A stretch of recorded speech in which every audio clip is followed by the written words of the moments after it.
Cancer আক্রান্ত শিশু এবং বিশেষ চাহিদা সম্পন্ন শিশুদের নিয়ে ঈদ পরবর্তী মিলন মেলা অনুষ্ঠিত হয়েছে।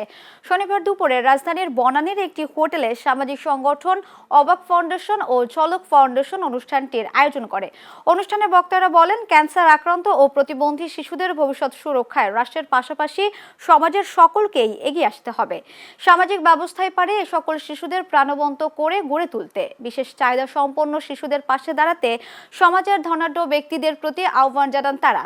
এ সময় ঝলক ফাউন্ডেশনের ৩১তম বর্ষপূর্তি উপলক্ষে কেক কাটা হয়। অনুষ্ঠানে প্রধান অতিথি ছিলেন ট্রান্সপারেন্সি ইন্টারন্যাশনাল বাংলাদেশ টিআইবির চেয়ারপারসন মনসুর আহমেদ চৌধুরী। বিশেষ অতিথি ছিলেন সুইট বাংলাদেশের মহাসচিব মাহবুবুল মুনির, চ্যানেল এস এর ব্যবস্থাপনা পরিচালক ও সিইও সুজিত চক্রবর্তী সহ অন্যান্যরা। এ সময় প্রায় অর্ধশত শিশু ও তাদের পরিবারের সদস্যরা উপস্থিত ছিলেন। এই গ্রুপের মধ্যে কোনো রিভেঞ্জ নেওয়ার প্রতিযোগিতা, ওদেরকে যদি আমরা বকা দিই, মার দিই, যখন আবার হাত বাড়াই ওরা আমাদেরকে জড়ায় জড়ে, ওরা ভালোবাসার কান্ডায়। ক্যান্সার আক্রান্ত এটা আসলে মানে আমাদের দরকার বাইরে, আমরা শুধু তাদের পাশে থাকতে পারি এইটুকু চেষ্টা।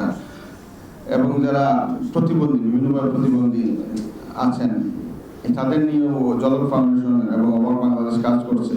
এটা অত্যন্ত ভালো লাগার বিষয়, আনন্দের বিষয়। আমরা আমাদের সাধ্যমতো পাশে থাকবো, চেষ্টা করবো।